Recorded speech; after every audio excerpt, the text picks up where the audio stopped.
Perfect. Okay. Sorry for that delay, guys. Thank you for bearing with us. Just removing some AI things, and then we can get started. Okay, perfect. I've got a PowerPoint we're going to go through, so let me share my screen. Thank you all for joining us today. Okay, Dawn, Mike, someone give me a wave. Can you just see that main PowerPoint Yeah, slide? Perfect. yeah. Okay, so the point of today's meeting is to go through Senate Bill 1008. This is our signature bill of the legislative session, and it is going to take effect on September 1st. So we can all celebrate Labor Day with a bill that is going to save restaurants time and money. We are very excited about this bill, but it is going to require working with our local government officials more proactively than we ever have before. And so we really wanted to bring y'all in as our um, chapter leaders to help us and be a part of this process. So that is the goal of this meeting, is to make sure you are fully aware of what is in the bill and how you can help us make sure that it actually works as intended so that everyone can save some time and money. So with that, some quick overview of the agenda, housekeeping. We are recording this meeting. Feel free to share the recording. We'll make the link available. Feel free to share it with members of your team. But this is not meant for sort of external distribution. It is a member benefit. So just make sure that we keep it that way. And then the other piece, of course, y'all know I'm a lawyer, so I have to say this does not constitute legal advice. This is general advice for our members. And then the other thing is this is meant to be uh, participatory. I'm missing the word there. Collaborative. So ask questions as we go, raise your hands, come off mute. Let's make this more of a discussion versus me just talking at you for an hour. So that's the agenda, and we will dive right in. Raise your hand or drop a comment in the chat if you've got any questions as we go. So just a quick refresh. We had a really great legislative session. General sessions only last for about 5 months every other year. So this legislative session ended in early June. We are in some special sessions right now, but those are targeted on specific issues. So we're really kind of focused on the regular session. Less than 13% of the filed bills became law. That is a low watermark for the Texas legislature. But we had a great session. We blocked over 55 bills, we rewrote 8, and we passed 8 priority bills, SB 1008 being chief among them. We were also really engaged, and that is why we were able to accomplish a great session. So thank y'all for that. Our theme for our advocacy efforts right now is predictability for today, progress for tomorrow. The thought is really that our industry has just been kicked in the teeth time and time again recently. And it's been an incredibly difficult and unpredictable operating environment. So we wanted to create tools that would help you save money, have a more predictable environment right now, and then also build the foundation for more changes down the road. These were the 4 priorities that we set out. First is defense. We wanted to stop bad legislation from passing. Second, we wanted to save restaurants money. Third, we wanted to strengthen our workforce. We're nothing without our workers. And fourth, we wanted to improve restaurant resiliency. And that really speaks to that idea of it's great to have a good operating environment today, but how do we make sure that we are strong and resilient moving forward? The great thing about SB 1008 is it really hits on all 4 of these buckets. We put it in the Save Restaurants Money bucket for kind of obvious reasons we'll get to, but I like that it really does touch on every single one of these priorities. So let's dig into the bill itself. Why did we focus our efforts on this? The first thing is that restaurants are really subject to an extreme patchwork of local rules. We have just about 200 different health departments across Texas. So, where your restaurant is located determines who your regulator is. Is it the Texas Department of State Health Services or DISHES? You'll hear me talk about them several times. They are kind of the regulator of last resort. So, if your location doesn't have a city, or county or local health district that oversees that area, then DISHES is your regulator. That is not necessarily a bad system, but when you have 200 different Maybe operators, that's suficiente. I think it should be okay. Yeah. That's okay. and they're all doing things slightly differently, then that can create real headaches, real confusion, and real costs for operators. So that is what we wanted to address with 1008. We also wanted to build on our previous wins. Y'all might remember in the prior session, we passed Senate Bill 577. It dealt with some similar goals, but what we found is that some local governments got really creative in how they argued that that previous bill did not apply to them. So we wanted to make sure to close those loopholes. We also incorporated member feedback into this bill. So we had very specific situations that y'all brought to our attention that we said, let's go ahead and take care of that. And then overall, the goal was really just to help give you clarity so you can plan, invest, and focus on serving your communities. It's not a good use of anyone's time or bandwidth if you're running around trying to figure out what the rules are. We want people to have more time to actually just comply with the rules and move on and focus on your guests and your employees. Any questions about any of that? All right. If you see me look to the side, it's just because that's where I see all your little boxes. So I'm trying to actually look at your faces and not just a computer screen. So what is in the bill? This bill is really 8 bills in one. It's a lot. It gets overwhelming quickly. You'll see at the end, we've got a slide or two that tries to just pull out a few things you can act on today. So try not to let this be overwhelming. We just want y'all to have kind of an overview of what's in the bill so that when you hear or see things that might trigger, hey, I thought that was dealt with in 1008. Let me talk to the TRA and make sure that that we're doing the right thing here locally. So you don't need to be an expert in this. It's just meant to kind of provide an overview. So first is fee caps. This is probably the provision you will hear about the most. All of these 200 local health departments, they all charge different fees. They all require different types of permits. Some charge thousands and thousands of dollars. Others are really conservative and only charge a couple $100s. So what we did is we said that no local government should be charging more than the DISHES, the Department of State Health Services charges for similar businesses. I'll show you those fees in a second. So essentially there's a cap. So local governments can charge less than what the state charges, but they cannot charge more. That's really important because we're seeing some local governments act like we've required them to adopt the state's fees. That is not true. All we've said is you cannot charge more than the state's fees. If you're already charging less and that's working for you, great. You should keep that system in place. But if you were charging more than what the state's been charging, you need to lower those fees to the cap. There are a couple minor exceptions. Larger cities and counties, so that's basically our 4 major metros, can charge up to 120% of those fees. It's not a huge change, but we heard from those larger cities that they need that little bit of wiggle room so that they can continue to provide the level of service that they're providing. There's also an exception for federally mandated orders. So think about like the city of Houston is under a consent order over grease trap issues, right? So something like that where the courts have said you have to deal with this very specific situation, then fine. But that is going to be a very rare exception.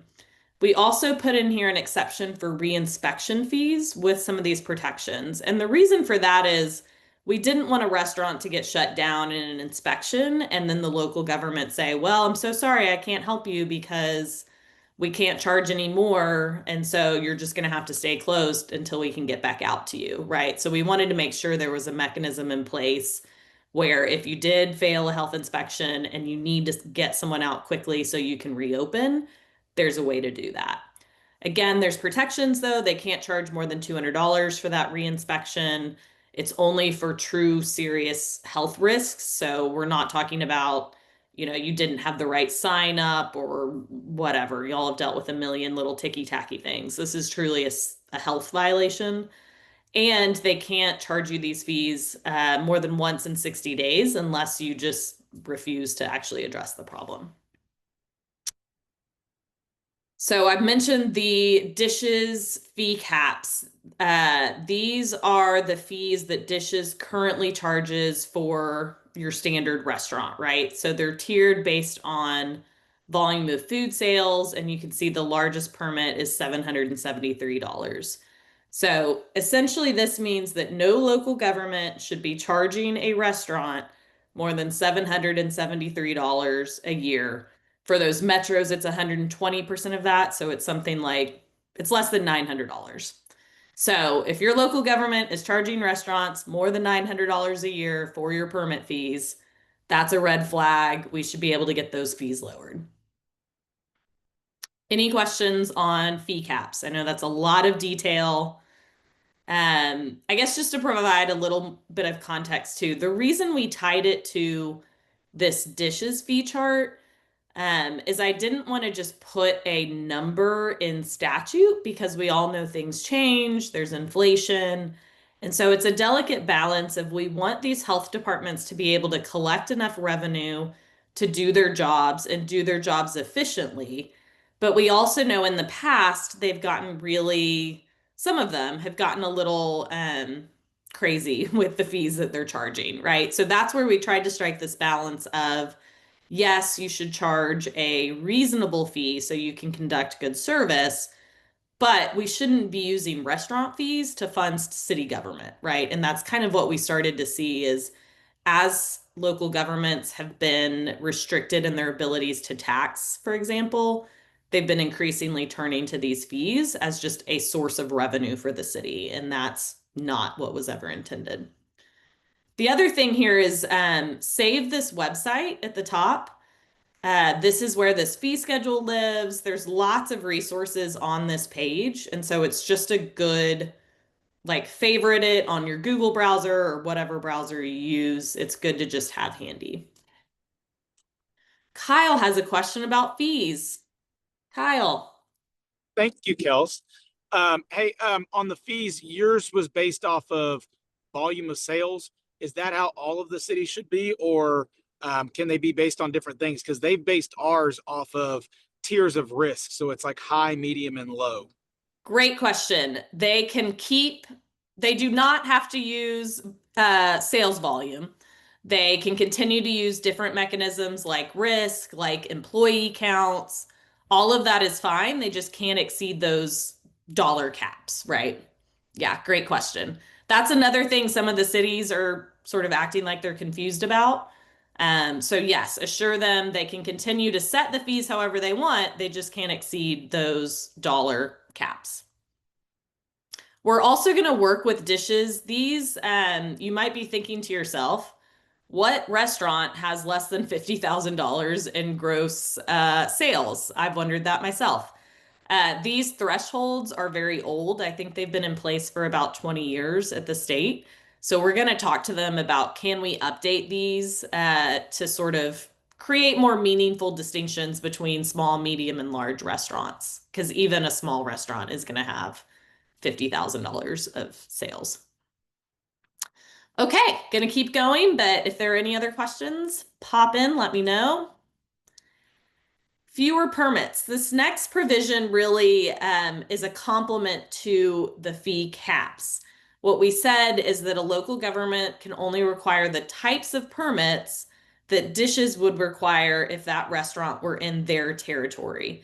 The thinking on this was if we cap permit fees, a creative local government would say, fine, we'll only charge $500, but you also need to get these two other permits. And that's how they would make up their lost revenue, right? And so this was really a way to prevent that and to say you can't just create new permits so that you recoup any money that you lost. This one's gonna get, I think there's some shades of gray with this one. I'll be really honest, right? There are things that all businesses pay, for example, a building permit, right? We aren't trying to say that local governments can no longer require a building permit if you're building a new restaurant. That's something that they have in place for all new businesses. But what we are trying to capture here is, for example, CO2 permits, candle permits, outdoor heating permits, right? The number of permits that have been created that you would think those authorities come with your health permit, right? You get a permit to operate a restaurant. Everything that's sort of involved in operating a restaurant should be covered in that one permit. You shouldn't have to get five permits to do the same business in one location. So again, some shades of gray here, but the idea is really you shouldn't need a whole stack of permits to one business at one location.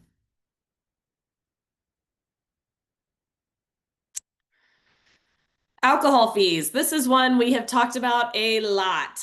This is one that we tried to fix in Senate Bill 577, and local governments got really creative. So I think we have finally addressed this once or for all, once and for all.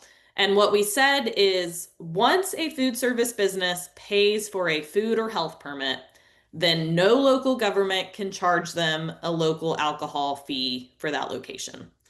So if you serve alcohol, you should be paying alcohol permit fees to the state through TABC, period. That's it. No one else. Not the city, not the county, not the health department. No one else should be charging you an alcohol fee. And the reason for that's really simple. Local governments don't regulate alcohol. The state does. So you pay the state for your alcohol fee and you're done. You pay the locals for your health or food fee and then you're done, right? So again, it was just duplicative. It was just charging you money to raise revenue for the local government. That's not appropriate. And so I think we have finally taken care of that issue.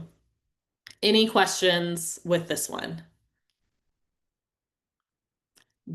Everyone who's serving alcohol, this should save you anywhere from $500 to $1,000 every year. Also, it does, in the past, what happened is one government would charge you your food permit, and then another one would charge you your alcohol permit. So, for example, the county charged you your health permit, and it was the city that was charging you the alcohol permit. That does not matter. Once you pay anyone for your food or health permit, then no local government can charge you your alcohol permit, just the state. Food managers. This is the other sort of loophole we closed from Senate Bill 577.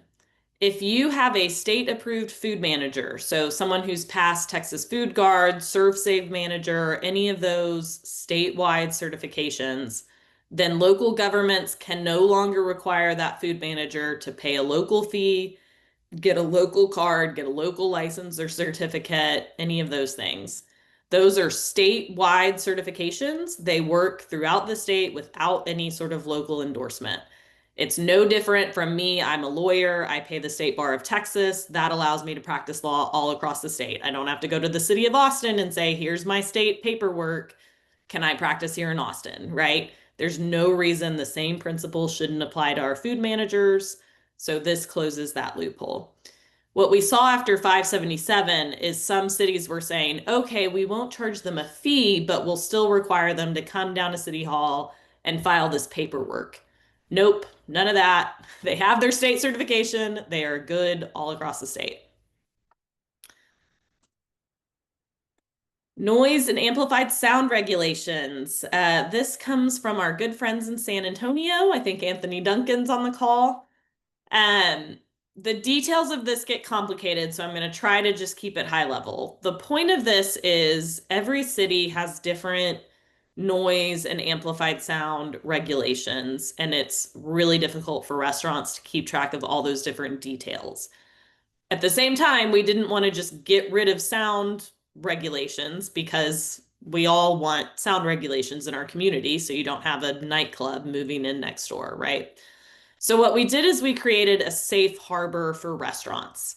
We said if you are operating within these parameters, basically if you're playing background music on your patio during normal business hours, you should not need to go get a sound permit, right? You're a restaurant, you're doing restaurant things, you've got your restaurant permit, you shouldn't also need an amplified sound permit.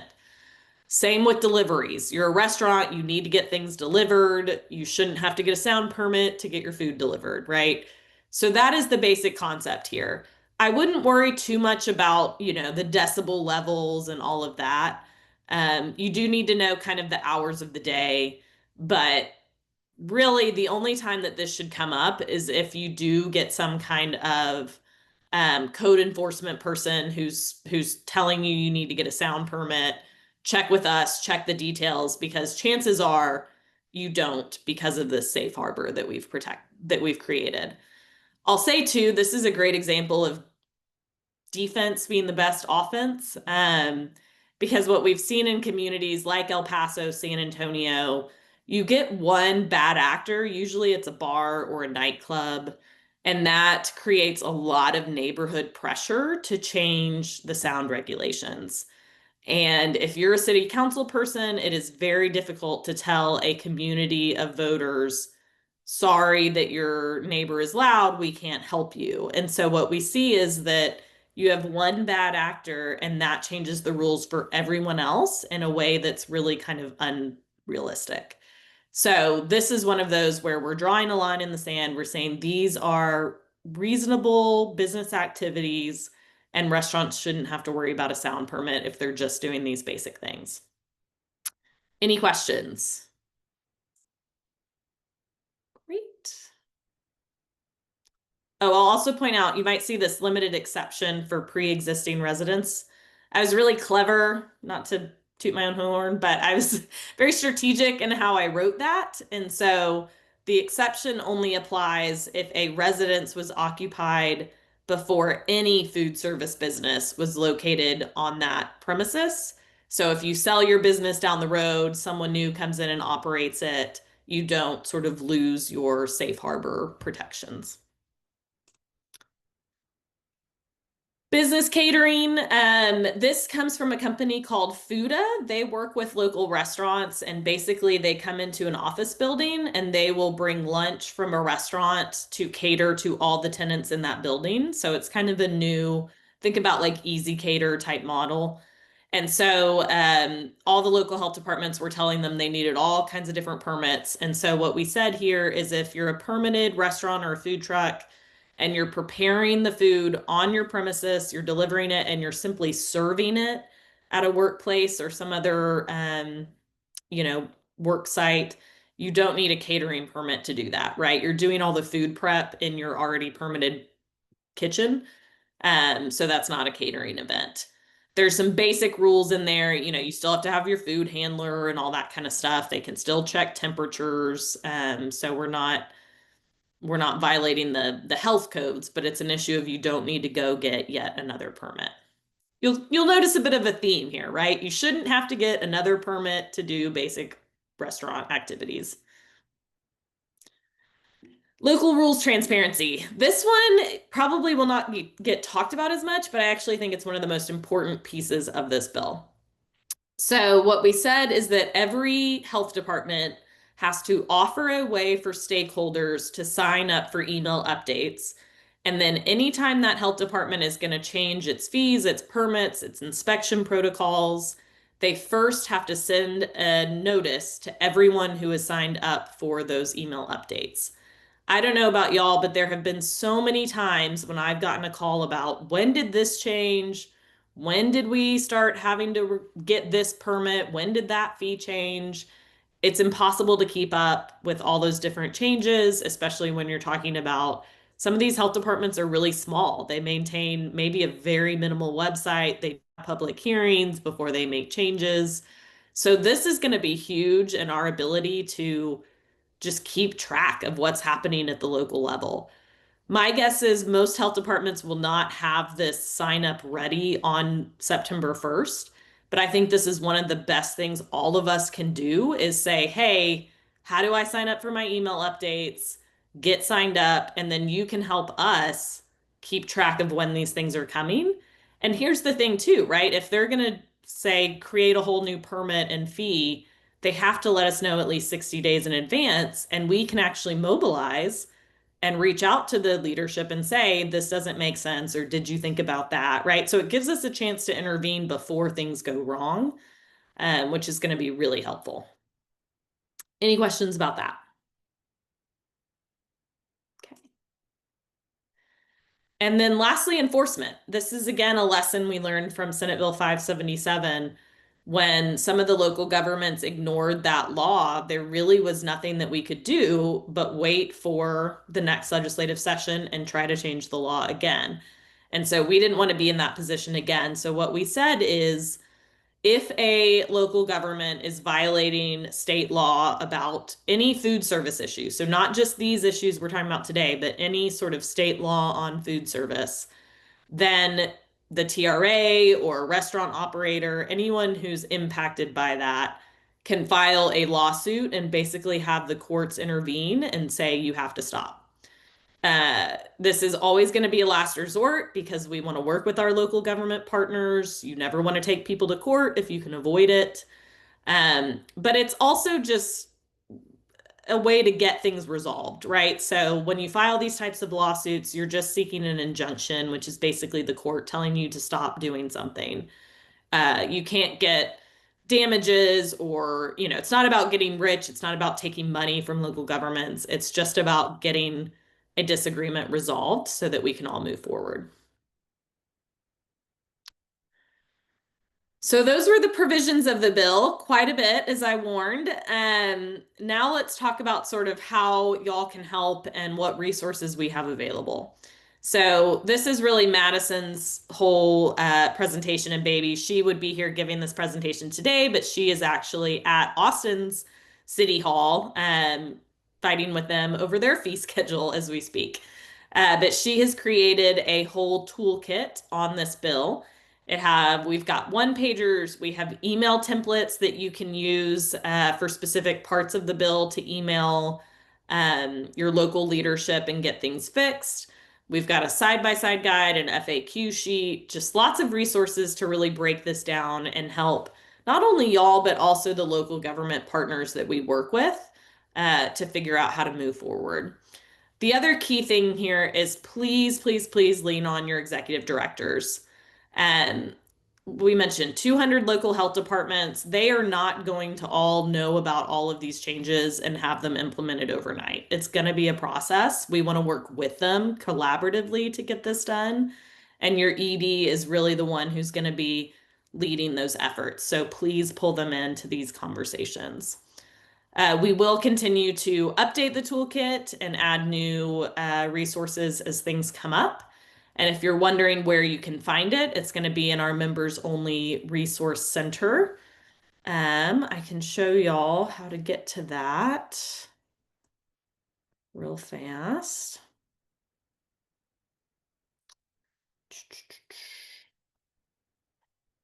So here's our website. If you go for members, members only resource center, you will be asked to log in because these are, as the name implies, just for our members. And then you can find our economics reports, our immigration resources, all of the webinars that we've done.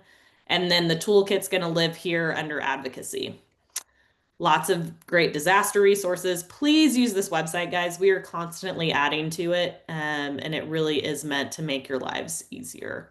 So again, if you're at our homepage, for members, members only resource center. Hey, Kelsey, will you be adding this deck to the resource center, or is this deck available to this group? Yes. Great call. Yes, Mike, we will add both this recording and the deck to that members only resource center. Cool. Great question. Okay, back to my slides here.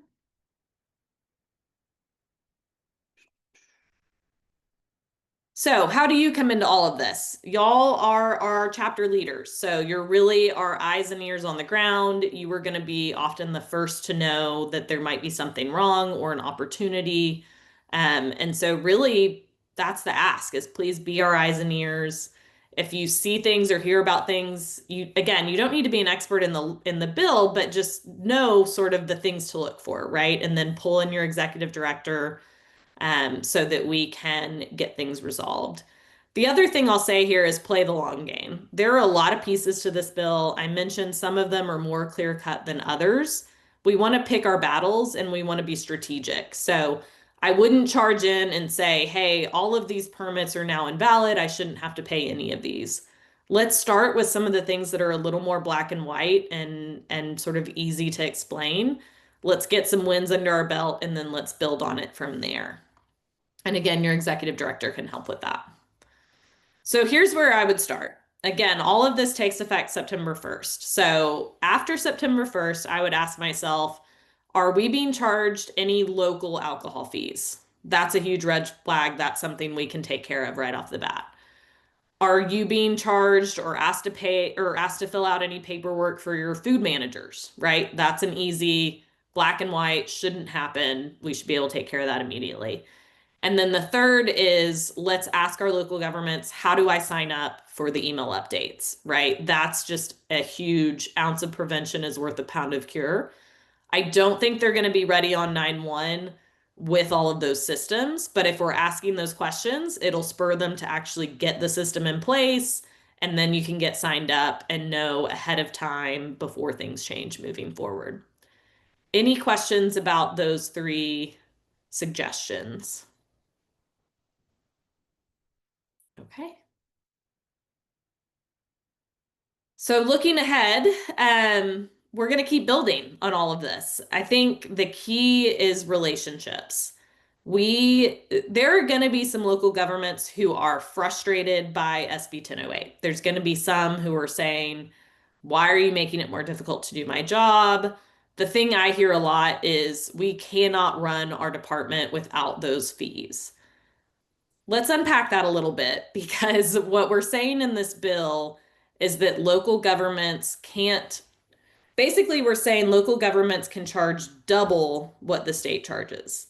If you're telling me that you can't do your job charging double what the state charges, I think we need to kind of have a different conversation, right? So we're not trying to be unreasonable here, but we are saying that restaurants are struggling. It is a tough economy and there need to be some limits, right? We're willing to pay our fair share. We want to be inspected. We want to be safe operators, but there needs to be some reasonable limits. And so that's very much how we built 1008.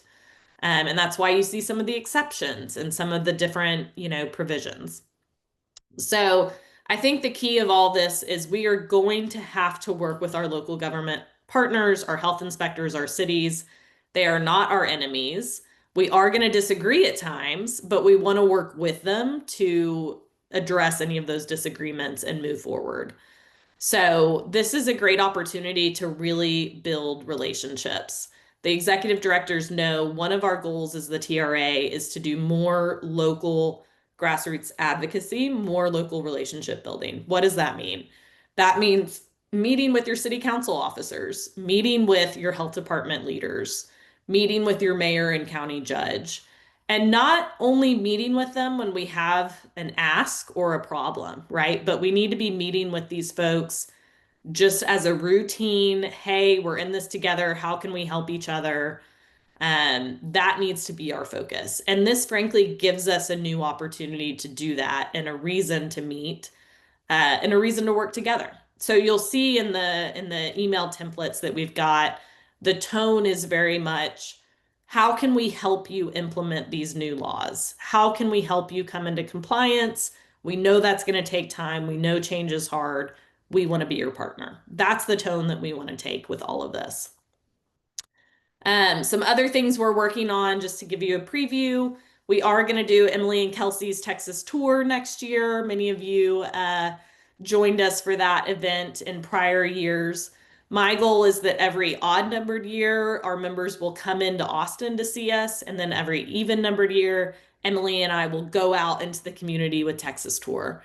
So I'm really excited about that. It gives us a chance to really learn about what's going on in your neck of the woods, to see you in your communities, and also to bring your elected officials to you locally, which is always really impactful. So stay tuned for that. We're also working on a program. We've called it Skeeter's Army. We've called it Advocacy Ambassadors. Many of you are familiar with National's Hill Runner program. The idea is to basically replicate that at the state and local level so that we have members with direct connections to their legislators with strong relationships there, so that again, we don't have to scramble when things go wrong. We already have those pre-established relationships. And then advocacy fundraising, you'll know this is always something we're working on, both for PAC and Traction. We're having a really strong year. For the first time, we really have a chance of hitting our fundraising goals for the year. And so I would just encourage, I think pretty much everyone on this call is already giving. So the ask is really phone a friend. We've got some great one-pagers about our session wins. Share those with folks, let them know, hey, all these permit fees you used to pay are going away. That's because of the TRA. If you could invest half of what you're saving into the TRA, we can do even more of this moving forward. So it's a really easy way to sort of put a value, a financial value on advocacy and why it's important. So that is the end of my slides. Let me stop sharing so I can see your faces better. Any other questions, concerns, overwhelmed, feelings of frustrations, joy, anything anyone wants to share so that I can stop talking for a few minutes? Does this make sense? Are people excited about it?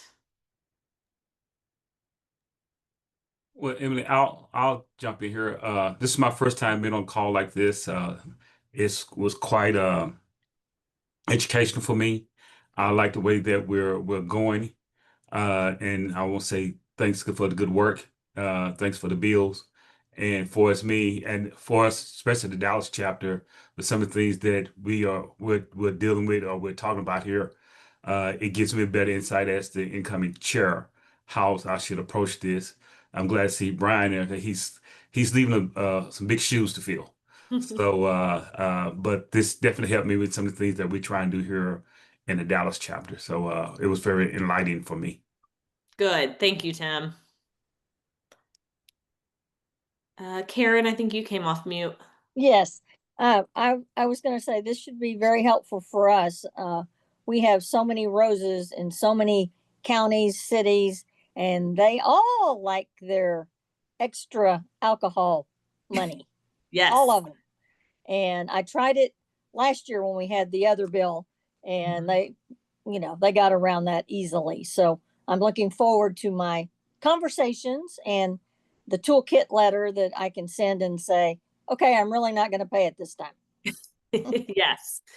Yeah, everyone, we all owe Karen a debt of gratitude. She has been on top of this for over a year, and it's super helpful because we don't know, right? I'm in Austin. I don't know what Midland is charging and what Dallas is saying and what Galveston's come up with next. So that's really where we say, please be our eyes and ears. You don't need to go at it alone. Use us, but help us because we don't know what's happening. And frankly, this is why we have chapters, right? It's so that we can have a local presence in the community. So let's use that to our advantage. I appreciate all that you've done. Thanks, Karen. All right. Any final questions? I appreciate y'all being on this call. I know we want to do more of these with our chapter leaders so that y'all are really empowered. That's the goal, right? We want y'all to be empowered. We want you to know what's going on. We want you to feel comfortable talking to the members in your chapter, and so that we can share the good news with more folks. Okay, and before you get off, I see Arizona, especially for our Dallas chapter, we might be come back and ask you to get on Zoom with us. So when we're going back to City Hall to talk about things that we're trying to get accomplished here, we want to make sure that we're correct. So we're going to be reaching out to you to make sure that what we're trying to do is correct. And I would say the same for the rest of the chapters, especially if you're in some of the larger cities, because we got questions about some of the fees that we're paying here in Dallas and that we want to address. So this would be a good time to address it while the bill is fresh and new. And we can probably be the first to to really get this thing going. And I know some of our members will be excited about that. Absolutely. We are here. Madison, like I said, this is really her baby, so she's ready to help. The other thing I'll say is I'm happy to go out into your chapters. If you've got a meeting coming up, we just got to get it on my calendar in advance, but I want to get out into the community and see you guys. I do have a baby now, so I have to plan a little bit more with daycare. Y'all know how that is. But don't hesitate to ask, say, hey, Kelsey, can you or Madison come out, talk to our chapter about what's going on, what we got done during session. We want to do that when we can. So, all right. Thanks, guys. I appreciate you so much. Let us know how we can help, okay? Thank you, Madison.